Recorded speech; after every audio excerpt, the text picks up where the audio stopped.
आप सभी का स्वागत है आपके अपने YouTube channel graduate by GM study में। आज की इस वीडियो में हम लोग सेमेस्टर 1 2023 से 27 वाले स्टूडेंट के लिए सेमेस्टर 1 का जो एग्जामिनेशन फॉर्म है शुरू से लेकर कंप्लीट लास्ट तक फॉर्म को फिलअप करने वाले हैं। वीडियो को पूरा देख लीजिएगा। सबसे पहले एक बार अगर समझ में नहीं आएगा तो 2 से 3 बार आप वीडियो को देख लीजिएगा। उसके बाद आपको क्या करना होगा, फॉर्म भरते समय ध्यान से समझिए। सबसे पहले आपको रजिस्ट्रेशन स्लिप निकाल लेना होगा, डाउनलोड कर लेना होगा। अब बहुत सारे स्टूडेंट अभी तक से भी रजिस्ट्रेशन स्लिप को डाउनलोड नहीं किए हैं। रजिस्ट्रेशन स्लिप डाउनलोड करने का ऑप्शन मिल जाएगा। जो भी अभी तक से अगर रजिस्ट्रेशन स्लिप डाउनलोड नहीं किए हैं, विनोबा भावे यूनिवर्सिटी के अकॉर्डिंग जो भी विद्यार्थी नहीं किए हैं, मेरे चैनल पर वीडियो मिल जाएगा। उस वीडियो को देखकर रजिस्ट्रेशन स्लिप डाउनलोड कर लीजिएगा। इसके बाद आपका एडमिशन स्लिप। एडमिशन स्लिप कौन वाला? बहुत सारे स्टूडेंट सोचते हैं कि एडमिशन स्लिप वो चांसलर पोर्टल वाला जो फॉर्म फिलअप किए थे उसका प्रिंटआउट नहीं यहाँ पर लगेगा। एडमिशन स्लिप कहने का मतलब है लास्ट में जो आपने पेमेंट किया था, जब आपका मेरिट लिस्ट में नाम आया उसके बाद फिर आपने पेमेंट किया था, जिसके ऊपर लिखा था Vinoba Bhave university Hazaribagh admission fee receipt, वही आपका एडमिशन स्लिप है। उसमें आपका क्या क्या लगेगा, तो उसमें सारा कुछ अवेलेबल रहेगा, जैसे कि आपका एप्लीकेशन नंबर वगैरह जो भी है, और साथ ही साथ उसके अकॉर्डिंग आपका जो एडमिशन डेट है, ठीक है, एडमिशन डेट यानी किस डेट को आपने पेमेंट किया था वो डेट वहां पर मेंशन है, तो उसको भी निकाल कर रख लेना है। उसके बाद आपको पासपोर्ट साइज का फोटो, कलर फोटो लगेगा। एक बात हमेशा याद रखिएगा, सेमेस्टर 1 में जो फोटो आप अपलोड कीजिएगा पूरे सेमेस्टर में वही फोटो रहने वाला है। अगर आपका फोटो बहुत ही पुराना है तो न्यू फोटो खिंचवाकर, याद रखिएगा, अगर हो सके पॉसिबल आपके कॉलेज में अगर जो भी ड्रेस कोड होगा उस पर ही आप फोटो खिंचवाकर उसका पासपोर्ट साइज फोटो निकलवाकर और उसका रिसाइज कर लीजिएगा। रिसाइज कहने का मतलब है 50 KB से आपको नीचे रखना है फोटो को, 50 KB से नीचे आपको रिसाइज कर लेना है, और साथ ही साथ JPG और JPEG के फॉर्मेट में रखना है। इसी प्रकार से आपका एक सिग्नेचर भी रहेगा। उसको क्या करना है, सिग्नेचर किस प्रकार से करना है, तो एक व्हाइट पेज में, हमेशा याद रखिएगा, एक व्हाइट पेज में आपको सिग्नेचर करना होगा ब्लैक पेन से, ठीक है, ब्लैक पेन से ही कीजिएगा सिग्नेचर। उसके बाद उसको क्रॉप करके एडिट करके उसका कम से कम 20 KB से नीचे, अब आपको 20 KB ही नहीं रखना है, 20 KB से नीचे, और फोटो जो रहेगा वो आपका 50 KB से नीचे, जैसे 45 KB आप रख लीजिए, या फिर 40 KB रख लीजिए, या फिर 30 रख लीजिए, और जो फोटो रहेगा वो आपका 18, 17, 15 जो भी आपको रखना है उतना में आप फोटो को भी रख सकते हो। ये भी आपका JPG फॉर्मेट में रहने वाला है। तो इस तरीके से सारा कुछ करने के बाद, सारा डॉक्यूमेंट रखने के बाद, सबसे इंपॉर्टेंट जो पॉइंट आता है कि जो आपका ईमेल ID होगा और मोबाइल नंबर होगा, जिस भी फोन में, जिस भी मोबाइल में अगर जो मोबाइल नंबर आप डालना चाहते हो या फिर जो ईमेल ID डालना चाहते हो, उस मोबाइल में फॉर्म को फिलअप नहीं करना है। हमेशा याद रखिएगा, एक दूसरा मोबाइल ले लीजिएगा, घर का किसी और का भी मोबाइल को ले लीजिएगा और उसमें फॉर्म को फिलअप करिएगा। और दूसरा मोबाइल जिसका आप मोबाइल नंबर देना चाहते हो, जिसका आप ईमेल ID देना चाहते हो, उसको अपने हाथ में रख लीजिएगा। क्यों?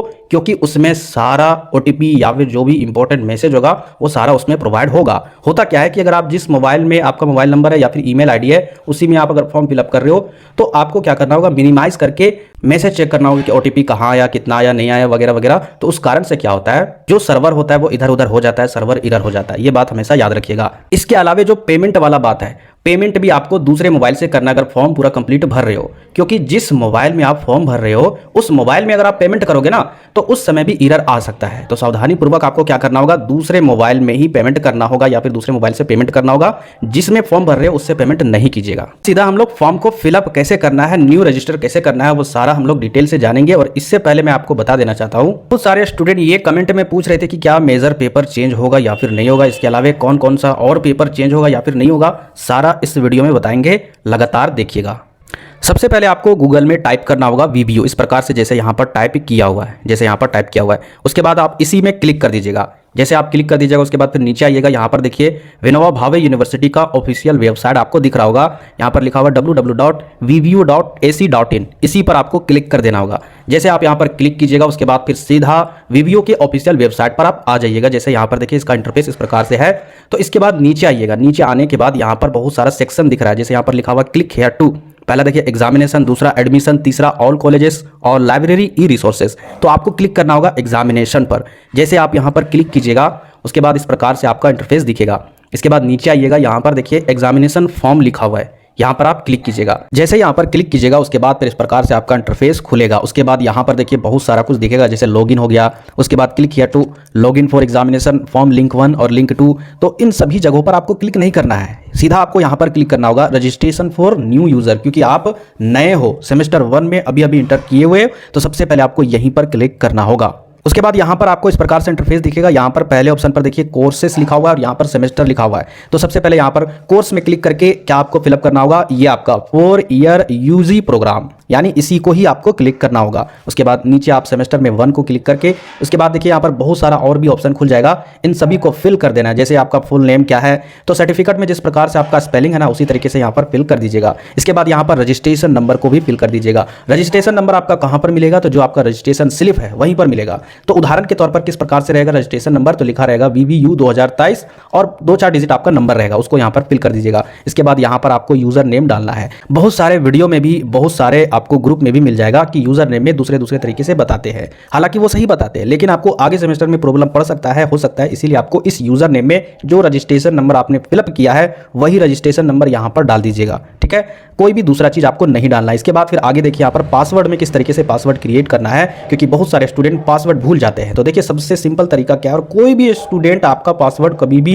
हैक नहीं कर सकता या फिर कोई भी नहीं जान सकता है। तरीका क्या है, जैसे राहुल कोई विद्यार्थी है, अगर उनका पासवर्ड क्रिएट करना है तो सबसे पहले वो R कैपिटल लिखेंगे, उसके बाद फिर स्मॉल में H, फिर U, उसके बाद L, ये सारा कुछ स्मॉल में रहेगा, सिर्फ R कैपिटल में रहेगा। इसके बाद यहाँ पर वो लिखेंगे @ उसके बाद उनका जो डेट ऑफ बर्थ का ईयर रहेगा वो ईयर यहाँ पर डाल सकते हैं। जैसे अगर उनका 2005 है तो यहाँ पर 2005 वो लिख सकते हैं। तो ये आपका बहुत ही अच्छा पासवर्ड है। इस तरीके से आप अपने नाम के अकॉर्डिंग, अपने डेट ऑफ बर्थ वाला ईयर के अकॉर्डिंग पासवर्ड को क्रिएट कर सकते हो। उसके बाद फिर यहाँ पर फिर से रीटाइप पासवर्ड करके यहाँ पर टाइप कर दीजिएगा। इसके बाद फिर आगे देखिए यहाँ पर उसी ईमेल आईडी को डालिएगा जो आपके पास हमेशा अवेलेबल रहेगा। ऐसा ईमेल आईडी नहीं डालिएगा कि अगर उसमें कुछ भी इंफॉर्मेशन आता है यूनिवर्सिटी के अकॉर्डिंग, कॉलेज के अकॉर्डिंग, तो वो इन्फॉर्मेशन आपके पास नहीं पहुंचे। ठीक है, इसके बाद फिर मोबाइल नंबर आपको वही डालना है जो आपके पास हमेशा रहने वाला है। ऐसा मोबाइल नंबर नहीं डालिएगा कि पता चलेगा कि अगले साल वो सिम ही गायब है। ऐसा कुछ भी गलती नहीं कीजिएगा, मोबाइल नंबर उसी को डालना है जो आपके पास हमेशा यानी 4 वर्ष रहेगी। सारा कुछ फिलअप करने के बाद यहाँ पर ऊपर में आइएगा, देखिएगा ये क्या लिखा हुआ है, क्रिएट यूजर, यहीं पर आपको क्लिक कर देना होगा। जैसे आप यहाँ पर क्लिक कीजिएगा उसके बाद फिर नए प्रकार से इंटरफेस आएगा। आपका OTP आएगा, किस नंबर पर, इस मोबाइल नंबर पर आपका OTP आएगा। उस OTP को फिल कीजिएगा। फिल करने के बाद फिर एक साइन अप वाला ऑप्शन आएगा, उस पर क्लिक कीजिएगा। तो इस प्रकार से आपका ऑप्शन दिखेगा, इस प्रकार से इंटरफेस दिखेगा। तो यहाँ पर सबसे पहले आप अपना यूजर नेम जो आपने यूनिवर्सिटी का रजिस्ट्रेशन नंबर डाला है, जो आपका VVU 2023 करके 2-4 डिजिट आपका था, वही यहाँ पर आपको फिलअप करना होगा। उसके बाद फिर जो आपने पासवर्ड क्रिएट किया उस पासवर्ड को यहाँ पर फिल करके लॉगिन वाले सेक्शन में आपको क्लिक कर देना होगा। जैसे आप लॉगिन कीजिएगा तो इस प्रकार से आपका दिखेगा। सबसे पहले क्या लिख रहा है यहाँ पर देखिए, री एडमिशन एप्लीकेशन फॉर्म, या फिर यहाँ पर लिखा हुआ रजिस्ट्रेशन फॉर BEd MAd, इस सब पर आपको ध्यान नहीं देना है। यहाँ पर क्या लिखा हुआ एग्जामिनेशन फॉर्म, इसी पर आपको क्लिक कर देना होगा। ठीक है, एग्जामिनेशन फॉर्म पर जैसे आप क्लिक कीजिएगा तो इस प्रकार से आपका बहुत सारा इंस्ट्रक्शन दिखेगा। आप चाहो तो इसे पढ़ सकते हो, पढ़ने में कोई भी दिक्कत नहीं है। आपके लिए इंपॉर्टेंट यहाँ पर सारी चीज़ें लिखी गई है। बहुत सारे स्टूडेंट कमेंट में हमें बहुत सारे सवाल पूछते हैं कि क्या ये हो सकता है या फिर ये नहीं हो सकता, अगर कुछ मिस्टेक हो जाता है तो क्या करे क्या नहीं करे। तो यहाँ पर देखिए 4th पॉइंट पर क्या लिखा हुआ, आवेदक के पास फॉर्म के अवलोकन की सुविधा है, किसी भी त्रुटि के लिए विश्वविद्यालय से संपर्क करें। अगर कुछ भी गलती हो जाती है तो आपको विश्वविद्यालय से कॉन्टैक्ट कर सकते हो, करना होगा। ठीक है, तो इस तरीके से इंपॉर्टेंट यहाँ पर इंस्ट्रक्शन दिया गया है, आप इसको पढ़िए। ठीक है, खुद से कब पढ़िएगा। आगे यहाँ पर देखते हैं आगे आपका क्या सेक्शन है, एग्जामिनेशन फॉर यूजी कोर्सेज, इसी पर आपको क्लिक करना होगा। यूजी का मतलब क्या होता है, अंडर ग्रेजुएट, यानी आप अभी ग्रेजुएशन में हो, तो इसी पर आपको क्लिक कर देना होगा। क्लिक जैसे कीजिएगा उसके बाद फिर यहाँ पर एक नए प्रकार से इंटरफेस खुलेगा। जैसे यहाँ पर क्या लिखा हुआ है, कोर्स में लिखा हुआ है, उसके बाद सेमेस्टर, उसके बाद स्टडी टाइप, फिर यहाँ पर लिखा हुआ रजिस्ट्रेशन या फिर रोल नंबर। तो ये रोल नंबर नहीं है आपका, ये आपका रजिस्ट्रेशन नंबर है। रोल नंबर आपका एडमिट कार्ड में मिल जाएगा जैसे आप एग्जामिनेशन फॉर्म फिलअप करोगे। तो यहाँ पर कोर्स में आपको ये वाला क्लिक कर देना होगा। उसके बाद फिर सेमेस्टर में आपका 1 क्लिक कर देना होगा। उसके बाद फिर स्टूडेंट टाइप में आपको रेगुलर स्टूडेंट में क्लिक कर देना होगा। उसके बाद फिर यहाँ पर सर्च वाला सेक्शन में क्लिक कर देना होगा। इसके बाद फिर यहाँ पर देखिए आपका सारा नाम, फादर्स का नाम, मदर्स का नाम, डेट ऑफ बर्थ वगैरह सारा कुछ यहाँ पर आ जाएगा खुद ब खुद अपडेटेड होकर। इसके बाद आपका जेंडर यहाँ पर जो भी होगा आपका वो सारा कुछ आप फिल कर दीजिएगा। उसके बाद कैटेगरी आप ध्यान से आप देख लीजिएगा। ठीक है, क्या आपका SC है या फिर ST है या फिर BC1 है या फिर BC2 है या फिर OBC है या फिर जनरल है, कैटेगरी सर्टिफिकेट में देख लीजिएगा, वहां पर आपको पता चल जाएगा। उसके बाद उसको फिलअप करने के बाद ईमेल आईडी शुरू से ही फिलअप रहता है। उसके बाद फोन नंबर भी आपका फिलअप रहेगा। आधार नंबर अगर आप चाहो तो डाल सकते हो या फिर आप नहीं चाहो तो नहीं डाल सकते हो। हमेशा याद रखिएगा जो यहाँ पर रेड कलर में दिख रहा है जिस भी ऑप्शन के सामने, जिस भी सेक्शन के पास में, उसको 100% फिल करना है। और अगर जिसके सामने नहीं दिख रहा है, जैसे आधार नंबर के सामने नहीं दिख रहा है, तो कोई भी जरूरी नहीं फिलअप करने की। तो आधार नंबर आप नहीं फिल कीजिएगा या फिर फिल कीजिएगा, वो आपकी मर्जी है। उसके बाद यहाँ पर लिखा हुआ डेट ऑफ एडमिशन, तो इस जगह पर आपको क्या फिल करना होगा, तो जो आपका विनोबा भावे यूनिवर्सिटी हजारीबाग द्वारा एडमिशन फी रिसिप्ट होगा सेमेस्टर 1 का, उसमें आपका लिखा होगा डेट एडमिशन, उस डेट ऑफ एडमिशन को यहाँ पर फिल कर दीजिएगा। उसके बाद यहाँ पर आपका ऑटोमेटिक सारा कुछ फिलअप किया रहेगा। कुछ सेक्शन जैसे आपका सेशन 2023 से 27 है, क्लास रोल नंबर देख लीजिएगा। इसके बाद रजिस्ट्रेशन नंबर जो आपने फिलअप किया था वो यहाँ पर ऑटोमेटिक फिलअप रहेगा। उसके बाद रजिस्ट्रेशन ईयर भी आपका फिल हो जाएगा। उसके बाद फिर यहाँ पर नीचे लिखा हुआ ABC ID। हालांकि ये मैंडेटरी नहीं है कि आप यहाँ पर डालिए या फिर नहीं डालिए, कोई भी जरूरी नहीं है, लेकिन मैं कहता हूँ कि आपको डालना पड़ेगा। क्यों? क्योंकि कॉलेज कहीं ना कहीं आपसे जरूर ये मांगेगा। इससे अच्छा कि आप अभी ही फिल कर दीजिए जिनका ABC ID नंबर होगा। अगर जिनके पास नहीं है तो टेंशन नहीं लीजिए, जल्दी से जल्द बनवा लीजिए, क्योंकि सेमेस्टर 1 में भले ही यहाँ पर मैंडेटरी नहीं किया, लेकिन अगले सेमेस्टर में चांस है, पूरा चांस है कि 100% ABC ID को कंपलसरी कर देगा, क्योंकि बहुत सारे स्टूडेंट का अभी भी ABC ID नहीं बना, इसलिए यहाँ पर कंपलसरी नहीं किया है। इसके बाद यहाँ पर आपको एड्रेस फिल करना होगा, जो भी आपका एड्रेस है, यानी आप वर्तमान में कहाँ रहते हो, आपका एड्रेस क्या है। उसके बाद यहाँ पर एड्रेस फिलअप करने के बाद सारा कुछ पिन कोड, डिस्ट्रिक्ट वगैरह, स्टेट वगैरह डालने के बाद अगर यही एड्रेस आपका परमानेंट एड्रेस है तो यहाँ पर आप क्लिक कीजिएगा। जैसे यहाँ पर सारा कुछ फिल कर दीजिएगा, उसके बाद यहाँ पर क्या लिखा हुआ सेम एज कॉरेस्पॉन्डेंस, यहाँ पर आपको क्लिक कर देना होगा, तो आपका यहाँ वाला एड्रेस सारा यहाँ पर एज इट इज फिलअप हो जाएगा। इसके बाद यहाँ पर देखिए आपका डिसिप्लिन यानी स्ट्रीम सेक्शन का आपका सेक्शन आता है, जो आप सारे पेपर को फिल करोगे। तो सबसे पहले आपका कॉलेज नेम रहेगा, जिस कॉलेज में आपने एडमिशन किया है। उसके बाद फिर आपका डिसिप्लिन, यानी ये जो स्टूडेंट का जो मैं फॉर्म फिलअप कर रहा हूँ ये ह्यूमैनिटीज एंड सोशल साइंस से है। बहुत सारे स्टूडेंट दूसरे भी सेक्शन से होंगे, तो आप अपने अपने सेक्शन को देख लीजिएगा। उसके बाद फिर आपका मेजर पेपर जो भी यहाँ पर रहने वाला है वो आपका यहाँ पर रहेगा। क्या ये एडिट होगा?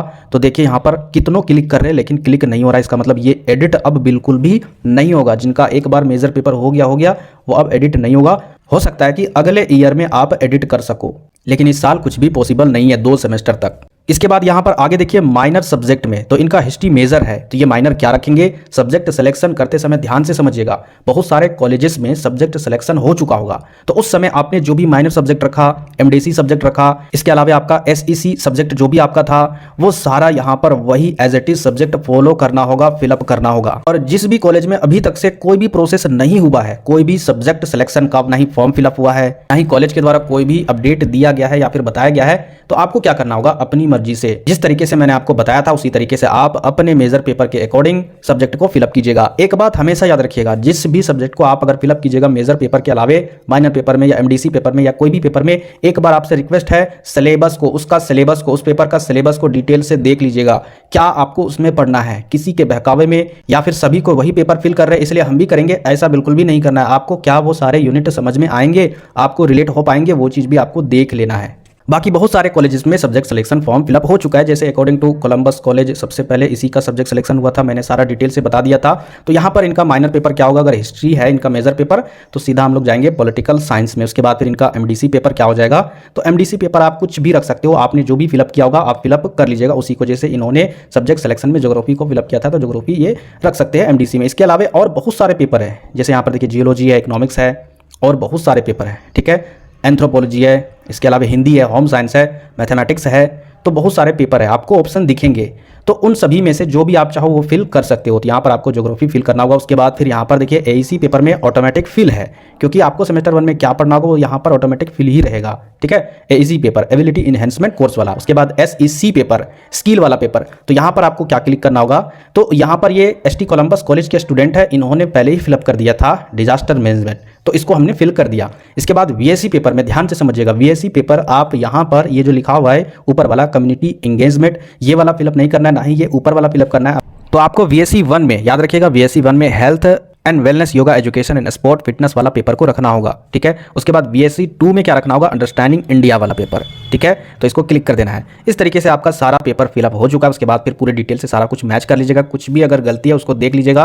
उसके बाद सारा कुछ फिलअप करने के बाद यहाँ पर क्या लिखा हुआ लास्ट में? डिक्लेरेशन। यहाँ पर जो आपको बॉक्स दिख रहा है इसमें आपको क्लिक कर देना होगा। जैसे आप यहाँ पर क्लिक कीजिएगा, इसके बाद आपको एक सेक्शन दिख रहा है वेरीफाई एंड प्रोसीड, इसी पर आपको क्लिक कर देना होगा। इसके बाद आपका इस तरीके से इंटरफेस खुल जाएगा। इस तरीके से यहाँ पर देखिए क्या क्या मेंशन रहेगा, नेम ऑफ द स्टूडेंट यानी आपका नाम रहेगा, उसके बाद फिर आपके फादर्स का नाम रहेगा, उसके बाद आपके मदर्स का नाम रहेगा, उसके बाद यहाँ पर फॉर्म नंबर रहेगा, सारा कुछ नीचे मेंशन रहेगा। उसके बाद यहाँ पर यूनिवर्सिटी रोल नंबर नहीं दिखेगा क्योंकि आपका एडमिट कार्ड नहीं रिलीज हुआ है, क्योंकि आप फर्स्ट बार एग्जाम देने वाले हो सेमेस्टर 1 का।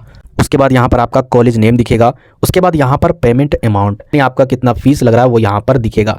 इसके बाद यहाँ पर आगे देखिए पेमेंट के नीचे क्या लिखा हुआ है? गो टू पे।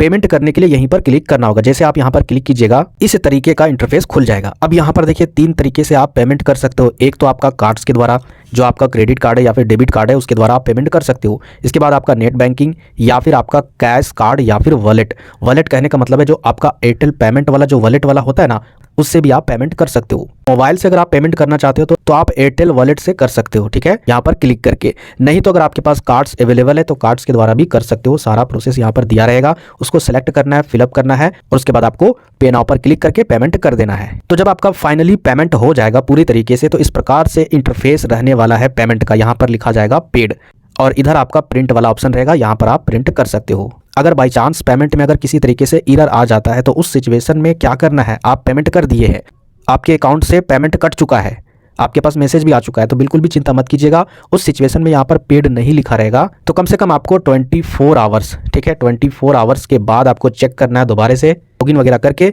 तो 100% इस तरीके से आपका इंटरफेस दिखना स्टार्ट हो जाएगा। पेमेंट के अलावा मोबाइल में फॉर्म भरते समय एक और आपका प्रॉब्लम हो सकता है, जैसे आपका वहाँ पर एक ऑप्शन था हिंदी में नाम को टाइप करने वाला। तो अगर आपको वो प्रॉब्लम होता है, फॉर्म फिलअप नहीं हो रहा है, फाइनल सबमिट नहीं हो रहा है, तो आप क्या कीजिएगा, लैपटॉप वगैरह में फॉर्म को फिलअप कीजिएगा या फिर किसी भी साइबर कैफे दुकान में, कंप्यूटर शॉप दुकान में जाकर वहाँ पर सारा प्रोसेस फिलअप करके फॉर्म को भरवा सकते हैं। बाकी इससे ज़्यादा आपको कोई भी स्ट्रेस या फिर टेंशन नहीं लेना है। कोई भी प्रॉब्लम है, डिस्क्रिप्शन बॉक्स में आपका व्हाट्सअप नंबर होगा, उस पर आप मैसेज कीजिएगा, साथ ही साथ कमेंट में भी मैसेज टाइप कर सकते हो। बाकी इसी चैनल में आपकी तैयारी बिल्कुल पूरी तरीके से करवाई जाएगी। चैनल को सब्सक्राइब करना मत भूलना है। मिलते फिर नेक्स्ट वीडियो में।